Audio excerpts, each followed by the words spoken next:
Hello everyone, welcome to my first ever reading / book related video. So recently I have gotten back into my love for reading. I finished my bachelor's degree and realized that school kind of ruins your view of reading. I feel like I always thought I hated reading and I wasn't into it once I started to get into high school and then into college. But after I finished it, I'm like, I need to get back into this. Like, reading is amazing. I sound like I'm trying to convince a bunch of elementary schoolers that reading is cool. Reading is cool, kids! But anyway, so recently I've gotten back into reading and I have been loving it. With that being said, Book Talk has kind of held my hand and led me along which books I should read, which books I shouldn't read. A lot of these books that I have read for October are Book Talk influenced. So sorry if it's the same old that you always see. I'm just a little bit behind. If you enjoy this video and want to see more book related and or reading related videos, please give this video a thumbs up, subscribe down below, and let's just get into the books I read for the month of October. Alright, so we're just gonna do this in order of the first book I read in October to the most recent book I read. We started off with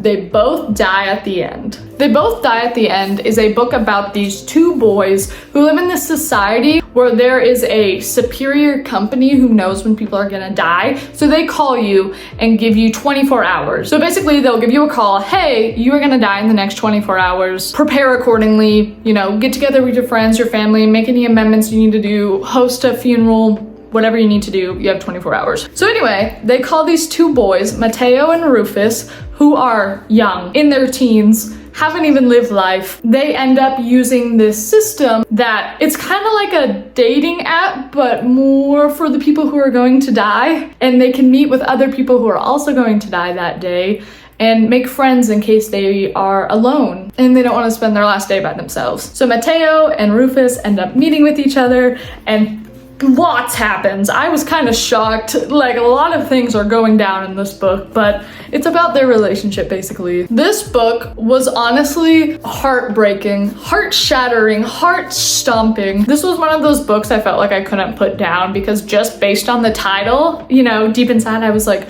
well, what if they both don't die at the end? You know, I'm like, maybe it's just a ploy. I believe I gave this book 4 stars out of 5 stars on Goodreads. I would recommend this book if you are looking for a romance, if you're looking for a tearjerker. It was just a wonderful reminder to just live life in the moment. Wonderful, wonderful book. The next book I read, you guys probably are familiar with it once again, thanks Book Talk, Fourth Wing. Guys, this book I gave 5 out of 5 stars, which I just thought, like, I'm getting back into reading, so that feeling of being immersed into a world and that feeling of a fantasy book, I just thought maybe persuaded me to give this book a 5 out of 5. The more I think about this book almost a month after reading it, the more I realize this book was just a 5 out of 5 for me. So basically, The Fourth Wing, to me, is a mixture of Divergent meets Dragons. I also believe that this book feels heavily influenced by A Court of Mist and Fury. I don't want to go too far into that because I don't want to spoil anything, but if you've read A Court of Mist and Fury, maybe you can see the relation between the two, but Fourth Wing was so good. So basically, this book is about a girl named Violet, and in her world, you have different quadrants you go into, which is what kind of made me relate this to Divergent. She always wanted to be in the scribe quadrant. That's just what she enjoyed. That's what her father did. That's just what she leaned to. But her mom is a high military lady, and so is her sister. So she kind of is being forced by her, well, she isn't kinda, she is being forced by her mom. She becomes forced by her mom to join the Riders quadrant. And everyone's like, she's so fragile, she will die. There's no way she's gonna make it out this, right? So fragile girl who is a little nerdy, that whole vibe, is being forced to go into this Riders quadrant, which basically you become a soldier and you ride dragons. So with that being said, this book is just wild. The love triangle, the enemy to lovers, the stakes that are throughout this book is very high stakes. Maybe the first 10 pages are the only slow part of this book. After that, there is always something going on that made me just, I couldn't put it down. And I was like, I need to go do adult responsibilities, but I can't. Anyway, this book, amazing. 5 out of 5 stars. I would absolutely recommend it if you're into fantasy, if you're into high stakes, if you're into enemies to lovers, if you enjoyed A Court of Mist and Fury. Once again, not gonna spoil anything, but I think it is very similar to that book. The next book I read was, drumroll please, A Court of Thorns and Roses. I am not going to go too in-depth in these books because once I finish the series, I do want to do a whole video reviewing the series as a whole. But I gave this 4 out of 5 stars, this first book of the series. If you guys are unfamiliar, I don't know how you could be, but just in case you are. So this book is about a girl named Feyre who lives in the mortal world. She's a human, and there is a wall that divides the mortal world from the fairy world. It is the middle of winter. She is a hunter type, so she is providing food for her family, but obviously in the middle of winter, animals are scarce. They're all hibernating until she spots a wolf. She kills this wolf and things hit the fan. Everything goes wrong.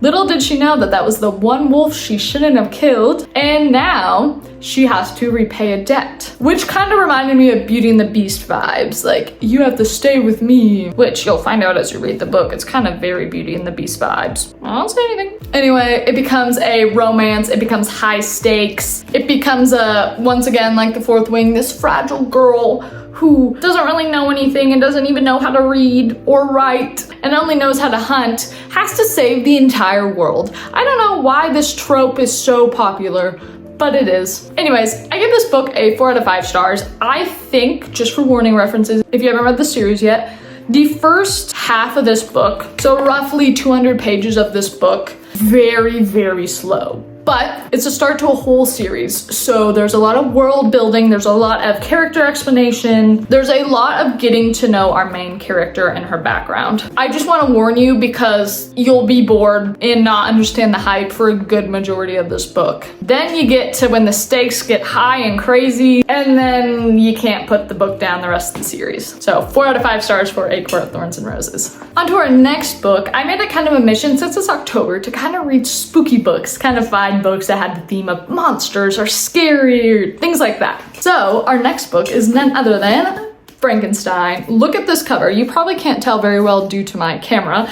but this cover is gorgeous. This is Frankenstein by Mary Shelley, the OG. I gave this book a 3 out of 5 stars. Holy cow, is this book slow.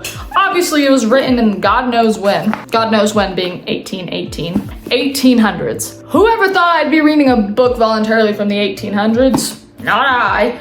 But I thought, hey, I've never read this book before. I've seen movies, I've seen different adaptations. Why not read the book? This book is a story within a story within a story within a story. Not to be dramatic, I didn't know if I could finish this. So this book starts off with letters. It goes to the story of a man, and then this man meets another man. And then we meet the other man's entire story, his entire life. We learn everything about this other man. Then this other man delves into the story of this other man. It's just, it's so many stories. It's kind of hard to keep track on. But moral of it all is we meet Victor Frankenstein, that is.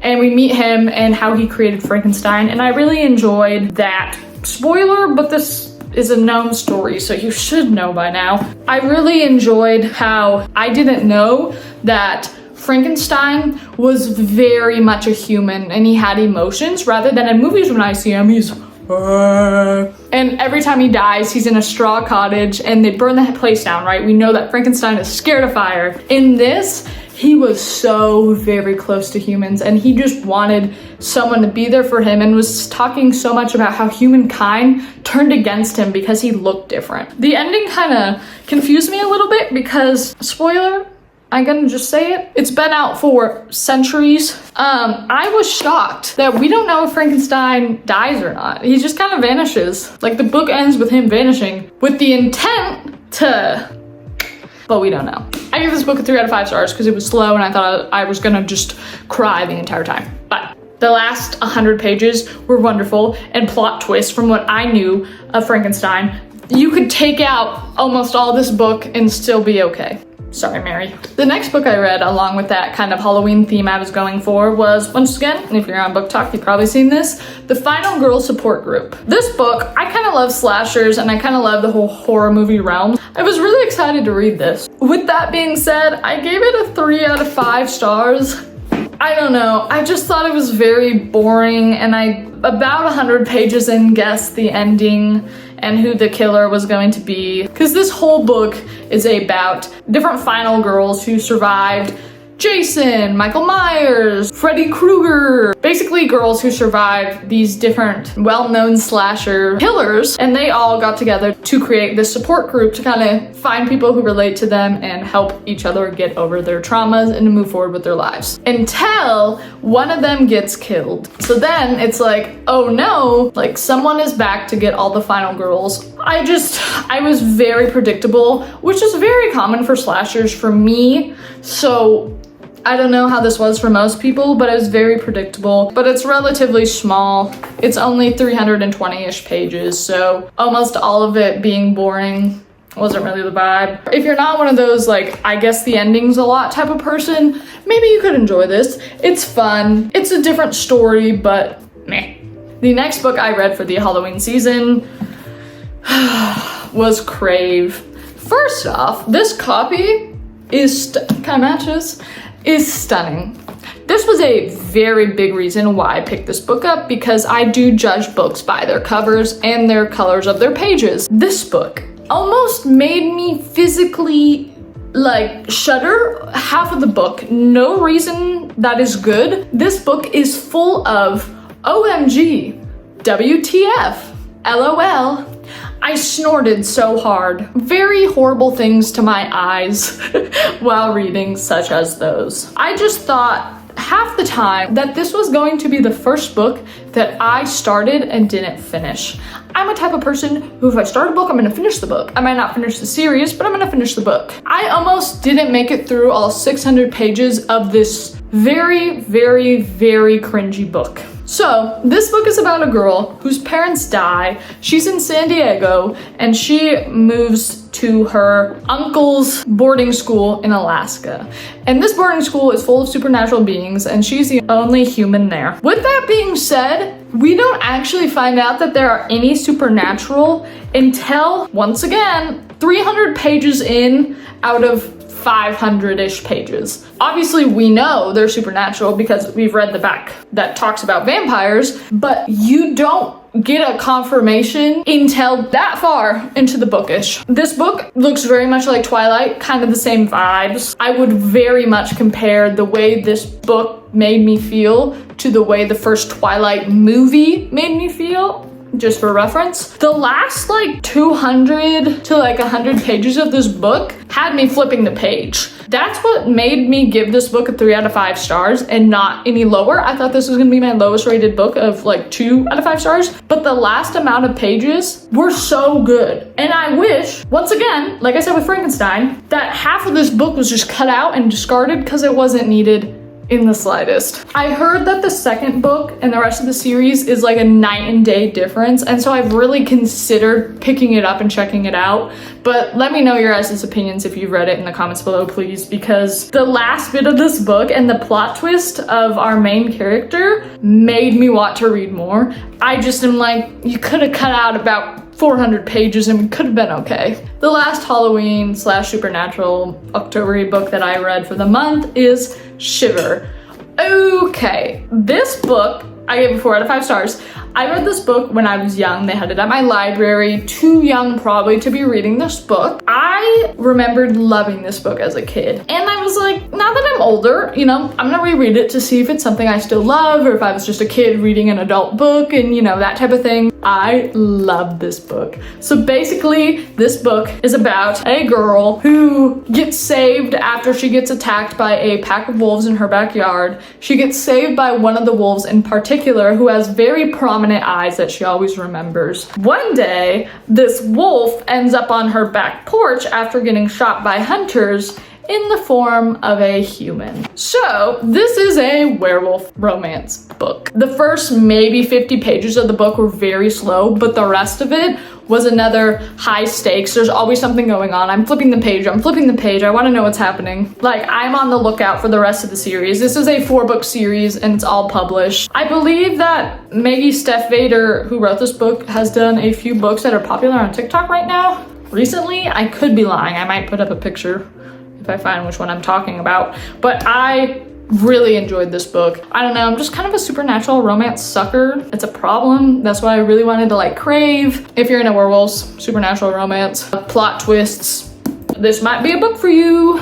The most recent book I finished is, drumroll please, A Court of Mist and Fury. Every time I see anyone on TikTok rate all of Sarah J. Maas's, which is the author of the series, all of the books she's ever written, I think there's like 16 of them, this book is always on top. I expected a lot out of this book.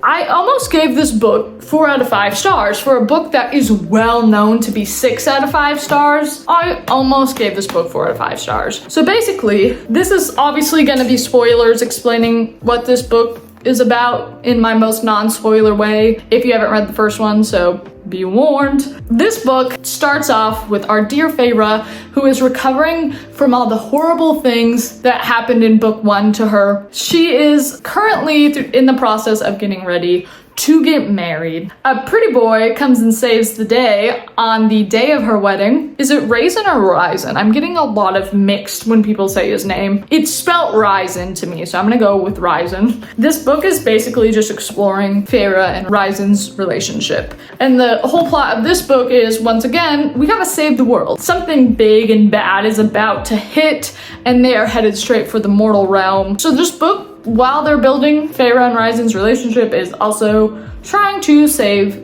the world once again. I almost gave this book 4 out of 5 stars, like I said. The last 100 pages of this book, which seems to be a theme in all the books I've been reading, I was in a cold sweat. I was listening to the end while I was driving in a cold sweat. I was panicking the entire ending of the book. Oh my god.